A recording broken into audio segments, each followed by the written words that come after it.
this week, I saw a home video of someone who was assisting a goat in giving birth to a baby goat. And it was just a remarkable video. How many of you on a farm have ever witnessed the birth of an animal? Raise your hands. A lot of you have. Well, this is the season, and this is a story poem that tells the story, titled Lamb. Saw a lamb being born. Saw the shepherd chase and grab a big ewe and dump her on her side. Saw him rub some stuff from a bottle on his hands. Saw him bend and reach in. Heard two cries from the ewe. Two sharp, quick cries like high grunts. Saw him pull out a slack white package. Saw him lay it on the ground. Saw him kneel and take his teeth to the cord. Saw him slap the package around. Saw it not move. Saw him bend and put his mouth to it and blow, doing this calmly, half kneeling.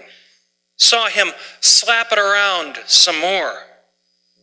Saw my mother watching this.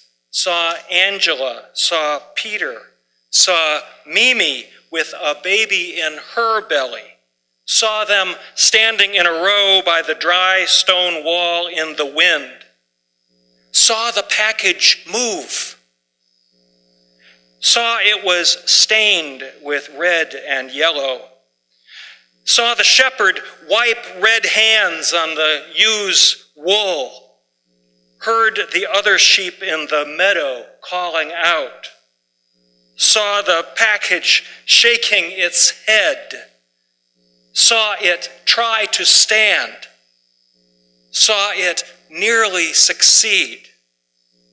Saw it have to sit and think about it a bit. Saw a new creature's first moments of thinking. Felt the chill blowing through me. Heard the shepherd say, "Good day for lambing. Wind dries them out." Saw the package start to stand, get halfway, kneeling. Saw it push upward, stagger, push, and make it stand, standing. Saw it surely was a lamb, a lamb, a lamb.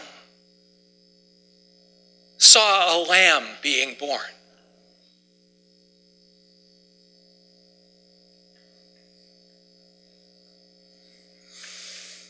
Gather the Spirit. We'll sing. Our first hymn is number 347.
we join in the words of our unison affirmation. Love is the spirit of this church, and service is its law. This is our great covenant, to dwell together in peace, to seek the truth in love, and to help one another. So be it. Good morning. Oh, do it again. Good morning. Welcome. Welcome if you are here for the very first time. Welcome if you have been here going on forever. If you are new and want to stay in touch with what goes on around here, there are blue cards in the pews, and that will get you our newsletter for a time and help you to figure out what's going on around here, and good luck with that. Today in the Orthodox Christian calendar is a special day, and it is Palm Sunday. This is the day when Jesus is said to have entered Jerusalem in preparation for the Passover, and his way was strewn with palms in his honor. And it is a secret, but for the last couple hundred years, there has been a painting of Palm Sunday in this very room, and at least annually I point it out. And those of you who are able to turn your necks and look at the clock, if you look beneath that dial, there is a painting that depicts the triumphal entry of Jesus into Jerusalem. Who knew? This is a special week in the traditional calendar, and this Friday there will be a special Good Friday service at 7 o'clock, and it has luscious music and has grown in importance over the last number of years. And we actually bring out our historic 18th century communion silver that lives at the Museum of Fine Arts. And we'll have an opportunity for people to participate in communion with bread and with wine as you wish at that service. And then next Sunday is called Easter. And here there will be a 9 o'clock service where Megan and I will preach, and there will be an 11 o'clock family service that is being coordinated by Laura and by Lisa Rubin. And also on Easter, we will take note of those who have recently signed or reactivated their membership in this church. And if you've been thinking about membership, now would be a good time, for we will briefly and informally acknowledge new members next Sunday. It's something like being born again or new life, or here we go. And so consider that, please. This morning, we are welcoming our special guest and friend, Bill Schulz, the head of our Unitarian Universalist Service Committee, but we like to think of him as our community minister. And you will see him, I think, at least once a year in his role as our community minister. And I'll say more about Bill later, but I also want to take note that the vice president of the UU Service Committee is here, and that is Sushma Raman. Sushma, why don't you wave your hand so people know who you are? She's in the back pew there, and she is the head of the program's advocacy and action department at the service committee. So if you have questions about UUSC, you can go after Bill or you can go after Sushma.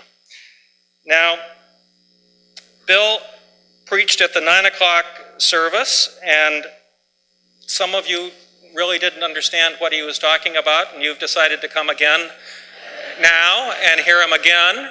And then if you still are scratching your heads, you can come to our church in Roxbury this afternoon, because Bill will be preaching a different sermon at 4 o'clock. It's a service, among other things, in honor of our late great minister emeritus, Jack Mendelson. Today's sermon of Bill's is part 3 in a series on hope. And if you wanted to know what he talked about in part 1 or part 2, those have been printed up and they are in our literature rack, and I think they're also posted on the internet, so you might want to take a look at those things. Oh, one other thing. This photograph, and this is a photograph taken from the Hubble telescope, is of the Andromeda galaxy. And you'll see that Bill has other things to say about the cosmos this morning, but the Andromeda galaxy is the furthest thing that can be seen with the naked eye. It is the oldest light that will ever enter into your eye. And our house astronomer, Alan McRobert, has told me how to look at this photograph. You see the white splotches that are on it. He says to think of those like bird droppings on a car windshield, because those are the things that are really up close, and you need to see beyond those to see the Andromeda galaxy. More on the cosmos yet to come. Welcome, it's good to be together.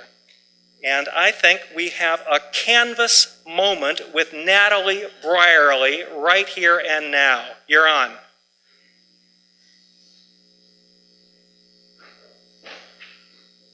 Will they pay me for this? Rich Doherty asked me to do this. He asked me to do it for the 9 o'clock service. And hey, there's my mystery child out there. So I have to wave to him. That's an important thing, you know. I live at Carlton Willard, so I feel a really strong connection to this church, although I belonged to the church long before I went to Carlton Willard. I see the same friends in both places, and the ministers come to visit at least several times a month, if only to get a grilled cheese sandwich. What can we say? It's very comfortable for me to see the same people in the church as I see at Carlton Willard. So people often ask me, well, why do you go to that church? I go here because my friends are here, and my friends are where I live. There are several ways to give to the church. Financially, we all know all about that. And by doing jobs. If somebody says to me, gee, they don't feel much of a connection to the church, I tell them, stand in the kitchen and do dishes till midnight and you'll feel connected. That helps them with their problem.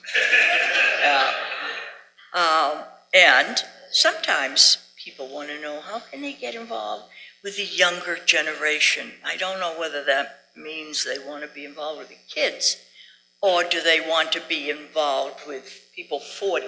If you're 80, you want to be involved with somebody 40, and so on. Well, I tell them they should get a mystery friend. I have one every year. I have one right out there, and he's my mystery friend. Jumping around a lot, and that's my kid. And I tell everybody that's what they should do, because if you have a kid, and you can specify you want a boy or a girl, you're bound to get to know their parents, because as we know, if anybody shows attention to your kid, you like them automatically, and you get to know them because they've paid some attention. So, see, I have to read my notes. This was like writing the Sermon on the Mount, or, the Gettysburg Address. It takes that much energy. I really value the strong connection between Carlton Willard and First Parish. And the reason I do is my friends are in both places. That's all I have to say. Oh, here's somebody else's sermon. I guess I could say that. Thank you, dear.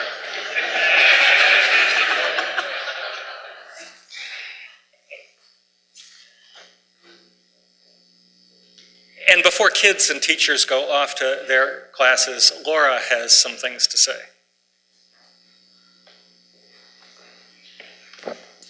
Good morning. I'd like to invite to the front 4 volunteers today to help with the Time for All Ages. All right, would 4 kids like to come up?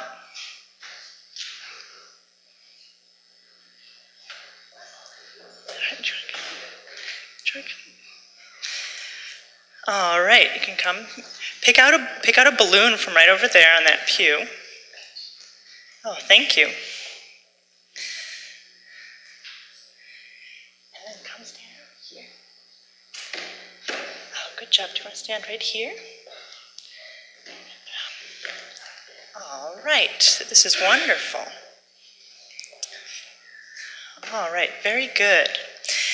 Now, could you help me out by giving your balloon to your sister and she'll give it back to you in a minute, okay? She's going to give it back to you. Okay, thank you. All right. You may be wondering, why are there balloons up here this morning? These balloons represent different kinds of hope that we all hold in our hearts. The green balloon represents a private hope that we cherish in our hearts, and we don't necessarily broadcast it to the whole world, but it's very dear to us. The yellow balloon represents a false hope, or a hope that might not amount to anything, and it might cause us some pain. And the red balloons represent a hope that is so big and so infectious that we can share it with others who might not have hope. And the tricky thing about hope, at least I find, is that sometimes it's hard for us to tell what type of hope we have. It's hard to tell whether we have a private hope, a false hope, or a big hope to share with our friend. And I find that one way that helps me to find out what type of hope I have is to tell a friend and talk to someone that I trust. So at this point, let's share our hopes with each other, and you can just exchange them, trade with someone else. And this represents how we share our hopes with the people that we love. Oh, thank you so much. And now, the children and their leaders will go to in-gathering in the common room. And while they do that, the rest of us will sing hymn number 346. Yes, you get to keep your balloon. Come sing a song with me.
Hi, my name is Maria Green, and I'm part of the lay pastoral team. At this point in our service, we invite anybody who would like a candle for joy or a sorrow to come up and light a candle. Also, I would ask that people would speak up so that everybody can hear you. I will be at the candle stand after the service if you would like to light a candle in private.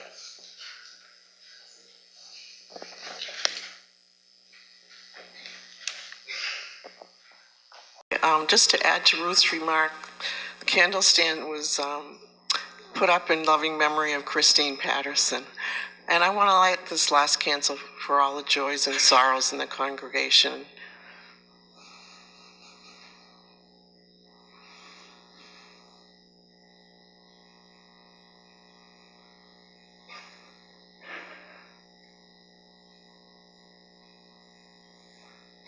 I'd add one more, and that is that Ron Cordes is also at Emerson in the hospital as of yesterday afternoon. He has some combination of respiratory and cardiac issues that they hope to resolve quickly.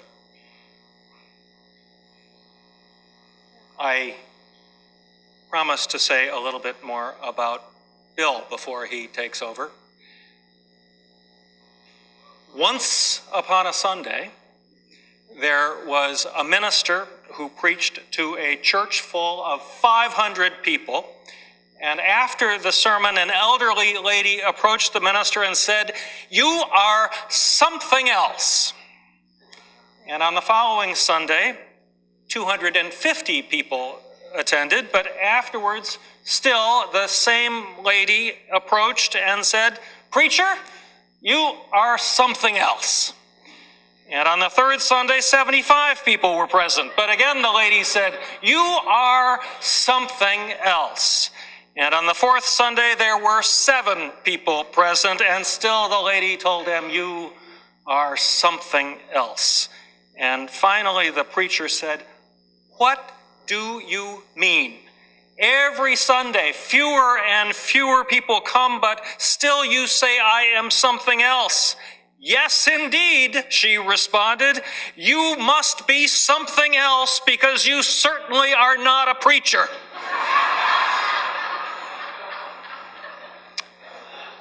Bill Schulz is a very good preacher, but he is also something else.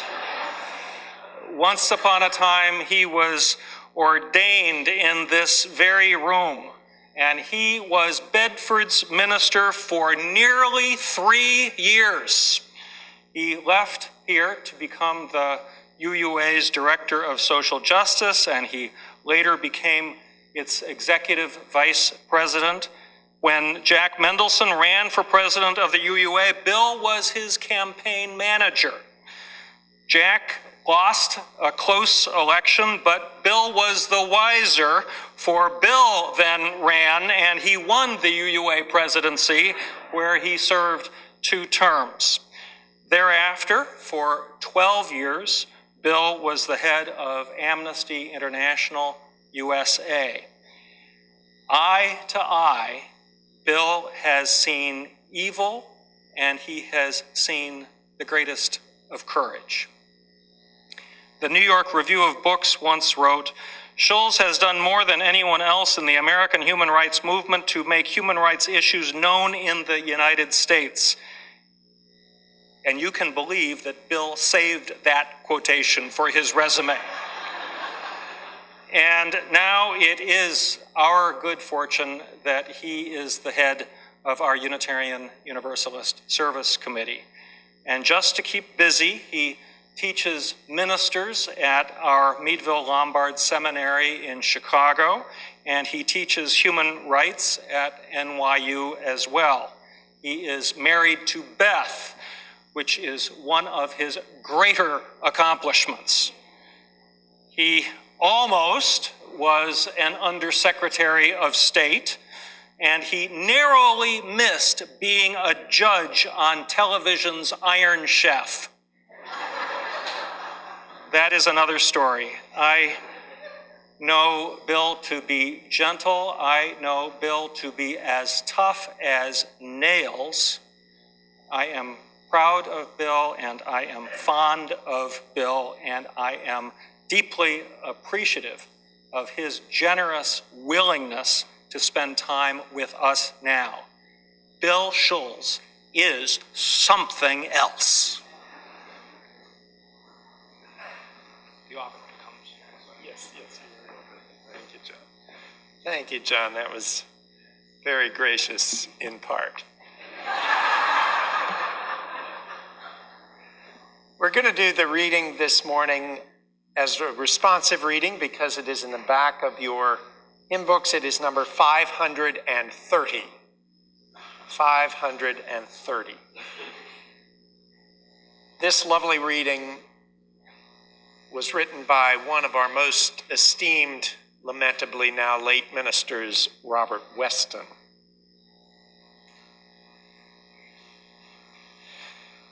Out of the stars in their flight, out of the dust of eternity, here have we come, stardust and sunlight mingling through time and through space.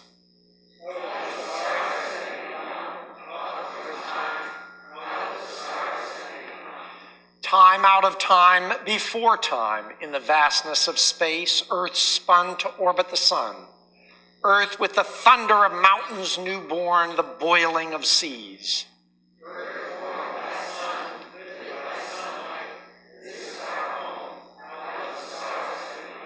Mystery hidden in mystery, back through all time. Mystery rising from rocks in the storm and the sea.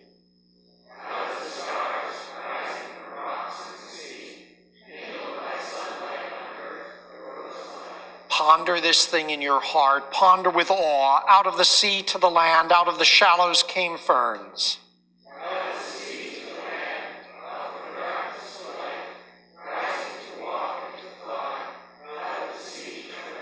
Ponder this thing in your heart, life up from the sea, eyes to behold, throats to sing, mates to love.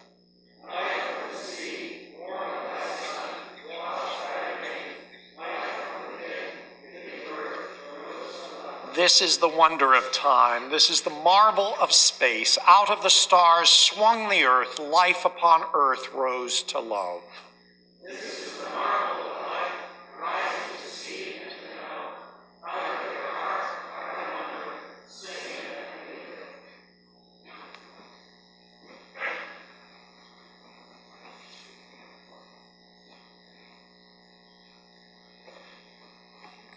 As you know, I visited a number of churches while on sabbatical, and I learned some great things, and I'm about to demonstrate one of the great things that I learned in introducing our offering. Now, an offering is a pretty straightforward thing. You can sort of figure out what's going on here. But you people watching in your living rooms, at home on Bedford cable access television, this is not a time to go to the kitchen and refill whatever you happen to be drinking. This is a time for you to go to your laptop and go to our First Parish webpage, and on that homepage there is a donate button. And let's see if that works. Freely we have received, freely give. Our offering will now be gratefully received.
This is the third of my three-part sermon series on hope.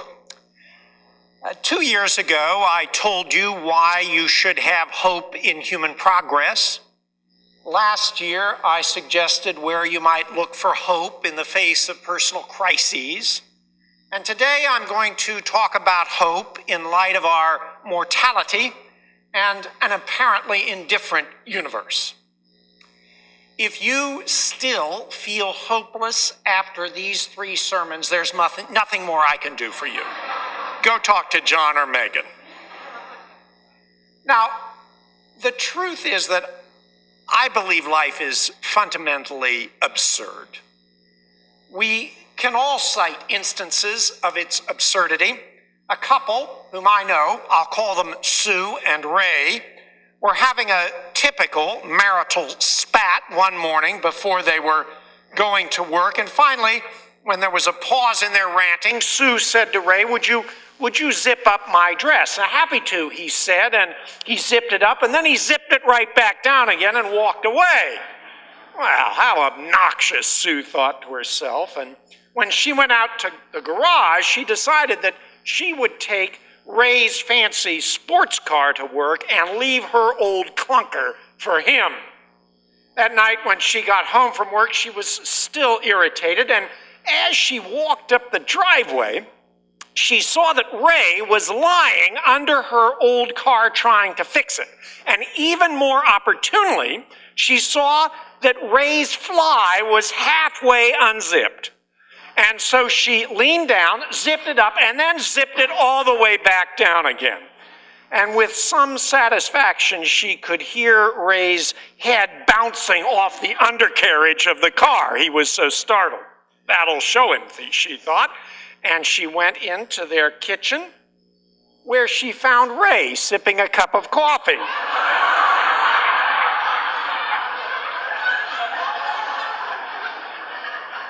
Hi, honey, he said. I felt so bad about our fight this morning. I asked our new neighbor, Jack Hansen, he's a mechanic, to fix your car. Well, when I say life is absurd, I don't mean that kind of thing. I mean absurd in a philosophical sense, in the sense that there is no master plan determining the events in our lives, no puppet master pulling the strings of fate. There are very real limits to the extent to which we can control our lives. I always get irritated when I hear a survivor of a disaster say that they owe their lives to their faith in God, as if God had selected them for exemption from the randomness of catastrophe. But the fact that life is absurd does not mean it is meaningless or not worth living. It does not mean that there are no grounds for hope.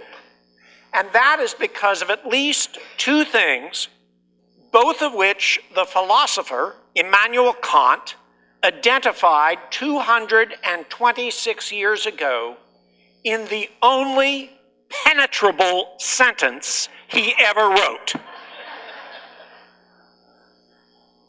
2 things fill me with ever new and increasing awe, Kant said: the starry heavens above and the moral law within. I went into the ministry for 2 fundamental reasons. The first is because I noticed that my parents listened with rapt attention to everything the minister said on Sunday and thought that ministers were very, very wise.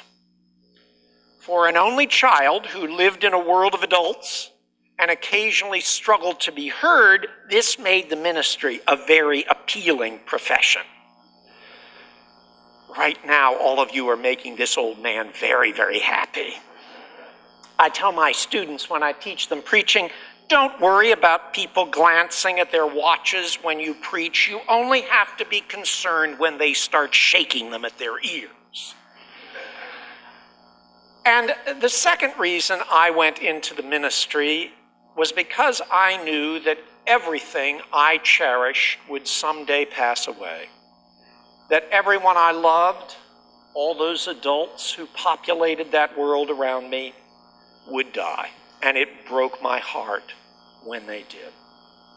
I was not so naive as to think that becoming a minister would ease that hard thing. Had I thought that, I would have chosen a faith other than Unitarian Universalism.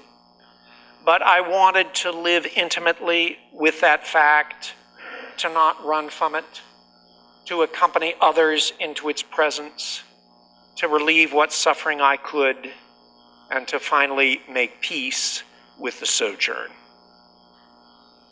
That strategy has not worked, at least not perfectly. I have never become reconciled to the dying. It still breaks my heart.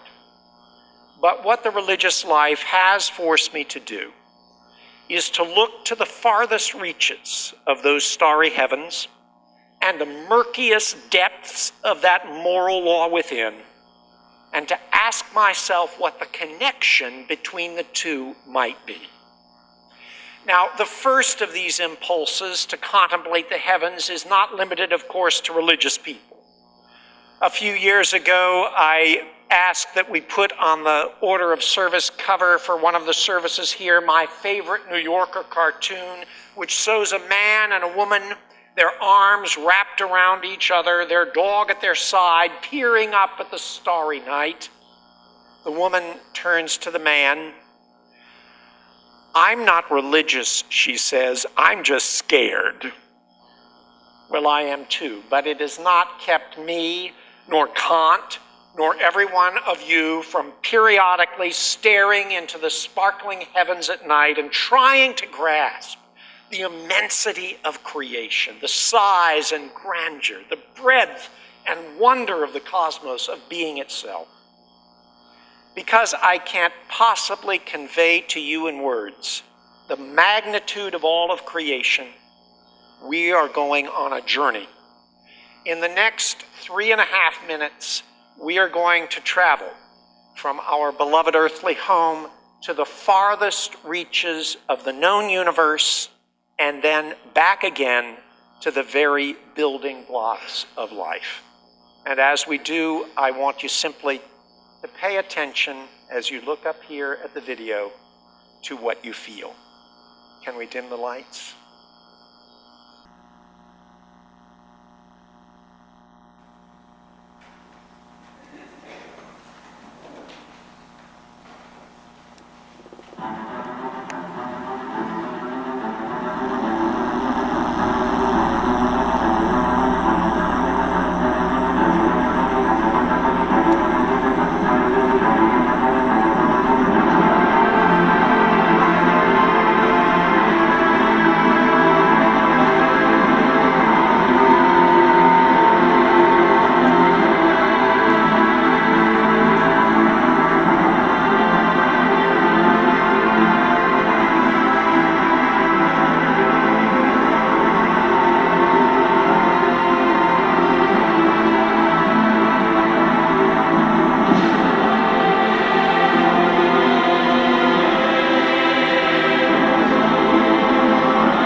The psalmist said, "Thou hast made us to drink of the wine of astonishment." What you just saw is just the known universe. You and I don't need to understand quasars or black holes or string theory or cosmic inflation to be stunned into silence by the majesty of being itself. To set ourselves within the context of what we just saw is to understand that at one level, everything that happens here on earth, war, heartache, joy, passion, death, is in the great cosmic scheme of things pretty trivial. Every single one of us is but a brief upsurge of organized consciousness flitting through the cosmos for a millifraction of a second. Insignificant as we each be, however, every single one of us, and indeed the very earth itself, is held tight in the embrace of creation. We came from it, we return to it, dust to dust, ashes to ashes. Energy is never created or destroyed, it just changes form. As the poet Elder Olson put it, nothing is lost. Time, like the sea, gives back all in the end, but only in its own way, only in its own way. Empires as grains of sand, mountains as pebbles. Be still, I say. You were never the water, only the wave. We're each one of us held in the embrace of creation. You are the very stuff of the stars. You are the dust left behind. You are a solar event. You are the keepers of time. But if that is true, why do we feel so frightened? Why do we know exactly what the woman in the cartoon meant when she said, "I'm not religious, I'm just scared"? Well, that's because though we taste of the wine of astonishment, the psalmist also said, "Thou hast showed thy people hard things." I would be surprised if very many of us could travel, as we just did, to the far reaches of the universe, and in addition to feeling wonder at the unfathomability of it all, not also feel terribly vulnerable. To set ourselves within the context of what we just saw is to understand that at another level, everything that happens here on earth, war, heartache, joy, passion, death, is enormously important because we are so fragile. A tiny star flying through space, our bodies 90% water, our minds susceptible to demagoguery, our earth the prey of exhaustion, our hearts so prone to break. The father of a child with dwarfism allowed his daughter to undergo painful limb-lengthening surgery, and someone criticized it for it, calling it akin to torture. "I'll tell you what torture is," the father said. "Having arms too short to wipe yourself." Our fragility as human beings and as a human race, as a planet, that's the connection between those starry heavens above and Kant's moral law within.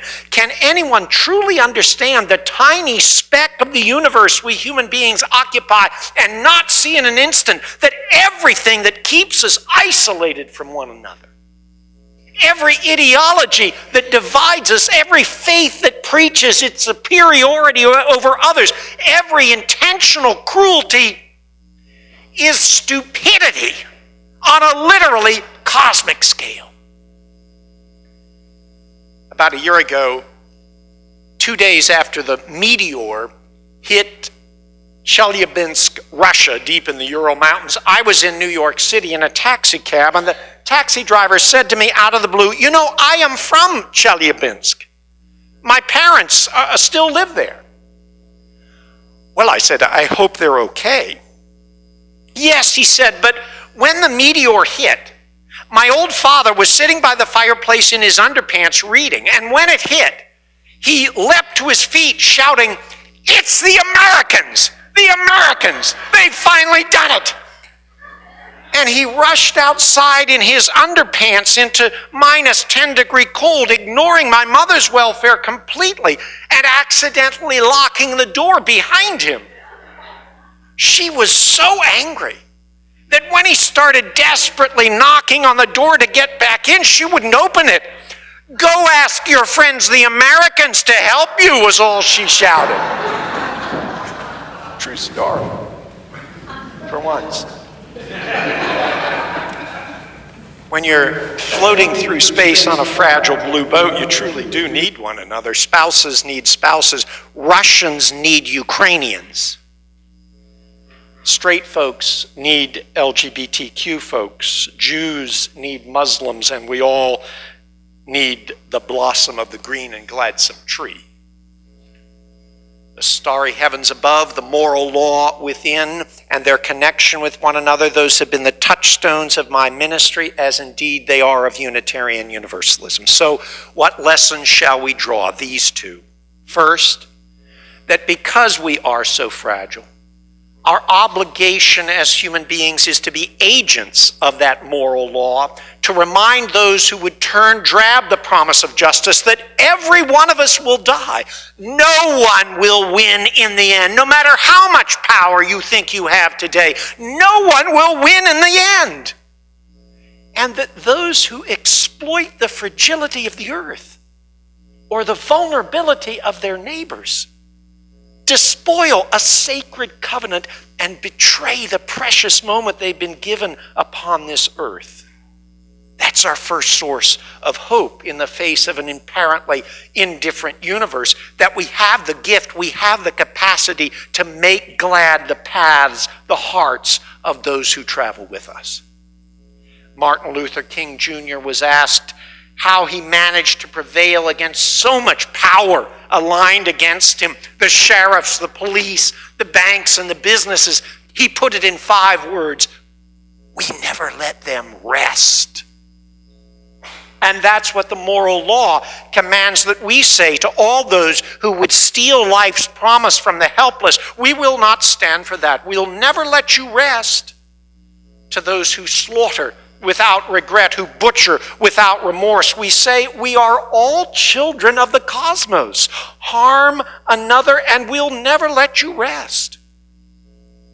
And to those whose greed would make barren the lush plains, whose narrowness of heart tarnish the very luster of humanity, no rest for you, no peace for you, no rest, no peace, no victory.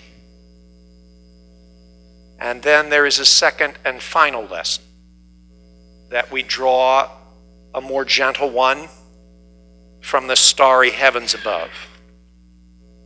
That because we are so fragile, so unlikely to be here in the first place, such a surprising twist of creation, our wisest sentiment is gratitude, and our smartest strategy is trust. I know it doesn't feel that way when we are in the midst of the maelstrom, when our lives are falling apart around us, when all those beloved ones are dying. Of course it doesn't. I know it doesn't feel that way. Even for Leonard Woolf, the exquisitely rational husband of the novelist Virginia. You know, the day Virginia Woolf walked into the River Ouse and disappeared, Leonard recorded in his diary the cumulative mileage of his car. The day of her cremation, he went to have his hair cut. But on the page of his diary, for the day she died, March 28, 1941, on that page, and that page alone in all his years of neat diary keeping, there is a brownish yellow stain that he had tried to wipe away. the evidence of his tears. I know it often doesn't feel this way. I told you, I have never become reconciled to the dying, but the most important thing I know, through all the heartache and the tears, is that in a universe like this, there cannot be anything fundamentally wrong. An indifferent universe is not a harmful universe. It just is what it is, and what it is glorious. Unfathomable, true, awesome, absolutely, but glorious. Glorious. Glorious. And we are the very stuff of its stars. That's the second source of our hope. I cannot provide you cosmic meaning for breakfast. And I cannot promise you a life without pain. But I can promise you this, that held as we each are in the embrace of creation, dust to dust, ashes to ashes, at the end of the day, it's all going to be okay. I promise you that. No matter what happens, at the end of the day, it's all going to be okay.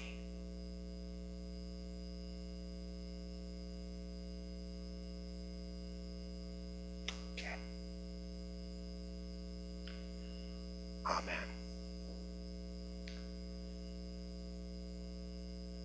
Blue boat home, our precious earth, our precious universe.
not religious in the usual sense, but you cannot live under the stars, or hear the singing of a bird, or watch anything, even a goat, be born, or see death stalk a creature like a lion in the grass, or see a mother goat fight the lion for her offspring, or watch a lily open to trumpet a welcome to the sun, and not be religious at all.